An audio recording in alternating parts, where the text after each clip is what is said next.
Hey guys, it's Miss Hernandez back with another Read Aloud. Our story today is called Moosestache by Margie Palatini and illustrated by Henry Cole.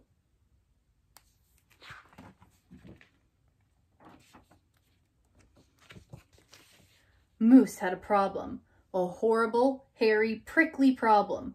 It grew right below his nostrils and just up above his upper lip. A moustache.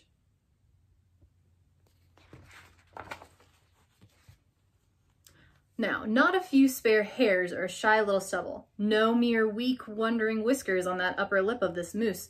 No siree. Moose had a big, bushy, bristly, mighty moustache. But a moustache that was a burly, surly, mangy mess, and it itched a lot. Sure, he plucked and he tweezed. He even clipped, snipped, and teased. But his combs were still cowards, and his brushes rebelled. His scissors simply surrendered. Moose was in a frizzy tizzy. The moustache was completely crimping his style. He was a great hoofer, but he could barely bop and hip-hop with a moustache going flip-flop. He was a wonderful chef, but he simply could not flambe his soufflé with all those whiskers in the way. And he was a daring skier, but how could he downhill race with a mighty moustache blowing in his face? Moose had to do something, and soon. But what? After days and days of much serious thought, Moose got an idea. He crossed some hair here, he crossed some hair there, and he tied his moustache around his neck. A moose scarf seemed to be the ideal answer to his problem. It was so simple, so easy, so perfectly perfect. But then his moustache got knotted and mangled and horribly tangled, and those hundreds of hairs still prickled and tickled. Worse, Moose could barely take a breath with all that moustache wrapped around his neck. So Moose untied, unwrapped, unknotted, and gulped in some fresh air. He got another idea. He parted some hair this way, he parted some hair that way, and he heaped all that moustache on top of his head. Moustachioed antlers seemed to be an ideal solution to his problem. It was so simple, so easy, so perfectly perfect. Until a squadron of squirrels and one very nosy gopher moved right into the Moose Motel. They huddled and hoarded, furrowed in and burrowed out. Needless to say, it became quite crowded up there on Moose's head, and heavy, and messy. And very, very noisy. The squirrely chitting and chatting, squeals and squawks woke Moose every morning before the crack of dawn. And that gopher was giving the moose one hairy headache. Moose needed his sleep. He needed his rest. He needed his privacy.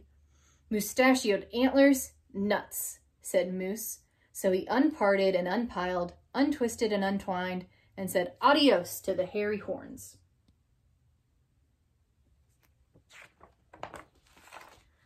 But now what? What? The miserable moose took hold of a hunk of hair and he wrestled it, then roped it. He tethered, tied, tamed. Aha! A moose tail. Now that was so simple. That was so easy. That was not so perfectly perfect. Talk about a dizzy do. Moose didn't know if he was coming or going, backward, forward, this way, that. He didn't know which end was which. Moose had to bail on the tail. And so he thought and thought and thought some more. But no other idea was a worthy winner. Braids were a bother. A moustache sweater? Too sweltering. Net? Not. Poor Moose, his problem was truly terrible, unbearable, just downright sad. He felt so alone. He didn't know what else to do. Then, call it fate, call it destiny. It was probably dumb luck, but one day Moose tripped on his moustache and just had no time to duck. Oomph! Pardon me, they both said as they bumped. They blinked. They stared. Their hearts went thump-a-thump. She was a moose with a bouffant so bodacious, outrageous. Well, it was just plain old big. Hair after hair piled higher than high, a skyscraping dew of glorious curls, a tower of swirling twists and twirls. She was simply splendid, stupendous, and absolutely superb. So she's got a big hairdo too. Of course, Moose had to ask how she did what she did to get such a do. Miss Moose winked and then whispered, "Just a little glue." So she helped. He fearlessly plunged a hoof into a fat pot of the white gooey goop, and carefully, oh so carefully, they glopped and they plopped. They pasted and they pressed. They coaxed and curled every truly unruly wayward whisker.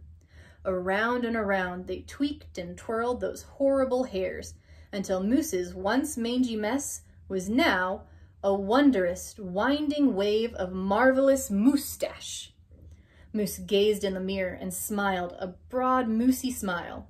He was so happy, so glad, just giddy with glee. He looked dashing and handsome.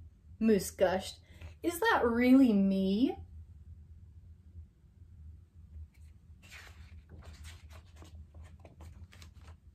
With not a care for one hair, the moose pair boogied and bopped. They skied downhill, even uphill, and their cooking was hot, hot, hot.